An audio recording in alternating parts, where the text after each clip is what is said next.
Welcome everybody to day 135 in your chronological Bible. Day one, so we're in Psalms still, 131, 133, 138 through 141, and 143. If you're following along, reading along. Another quick one today. Let's talk about harmony in 133, verse 1. How wonderful and pleasant it is when brothers live together in harmony. For harmony is as precious as the anointing oil that was poured over Aaron's head, that ran down his beard and onto the border of his robe. Okay, harmony is one of the most important things. If there's no harmony, then there's tension and people butt heads.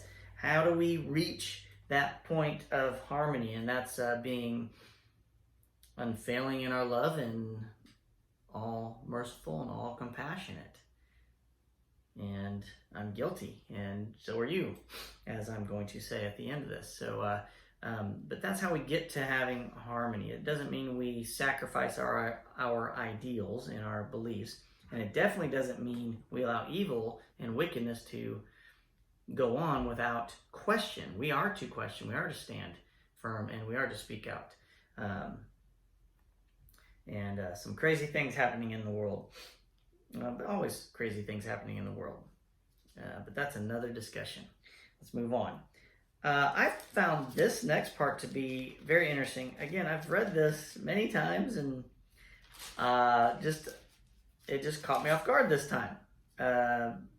Chapter 139, verses 11 and 12.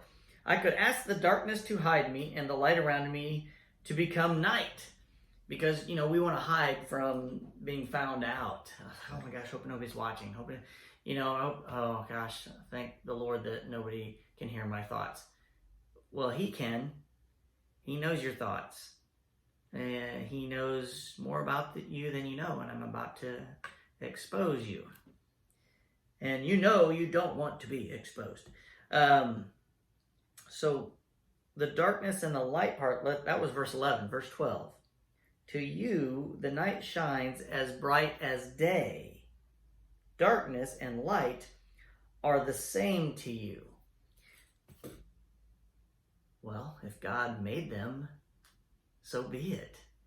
We often think that we need to stay in the light. Well, when we're talking about the light being Christ, yes, that's what we're talking about.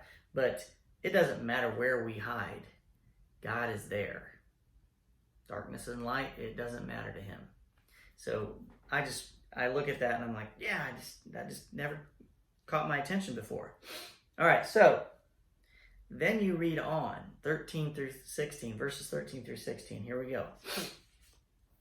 You made all the delicate inner parts of my body and knit me together in my mother's womb. Oh my gosh, we could do a whole study on this right there. And I'm just going to talk about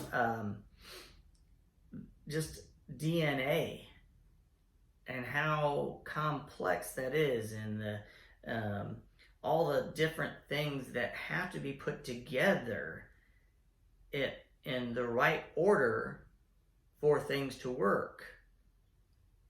And irreducible complexity. Write that down. Irreducible complexity. And look it up. Michael Behe, Dr. Michael Behe. And I know there's atheists out there that try to debunk all this stuff. The thing is, you can't get away from pieces that are so small that haven't been adapted by anything, yet there they are, and they have a specific function to be put together in a cell to make the cell do what the cell's supposed to be doing.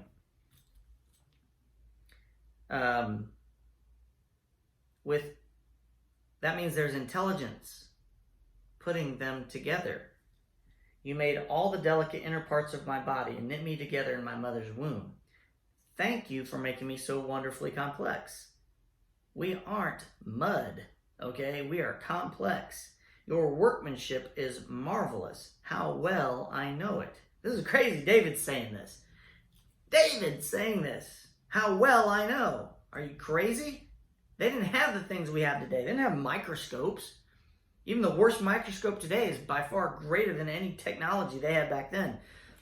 You watched me as I was being formed in utter seclusion as I was woven together in the dark of the womb. You saw me before I was born. Stop. God owns time. He created it. He is in the past, the present, and the future, always. Always.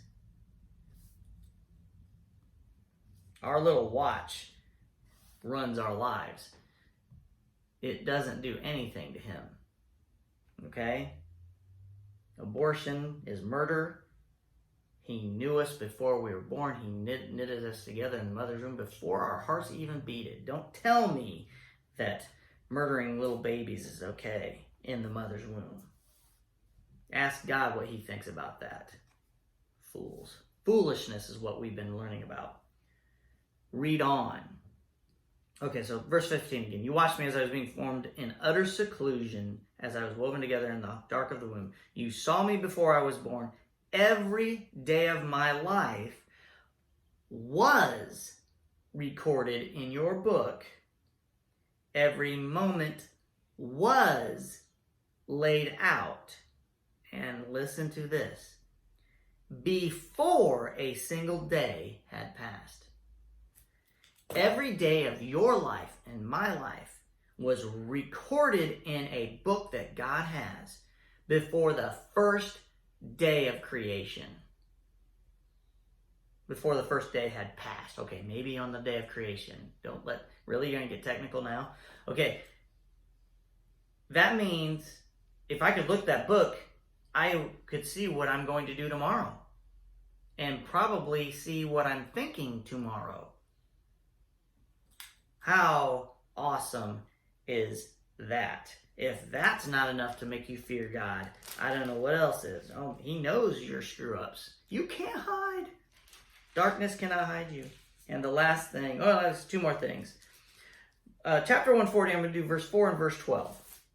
O Lord, keep me out of the hands of the wicked. Protect me from those who are violent, for they are plotting against me. So we're always praying, God, keep us from harm. The prayer of Jabez. Lord, keep me from harm. Put your hedge of protection around me. But yet harm comes. And the thing is, how crazy it is to think that God does keep us from some harm. And he does allow some harm to happen. Daniel in the lion's den. The fiery furnace.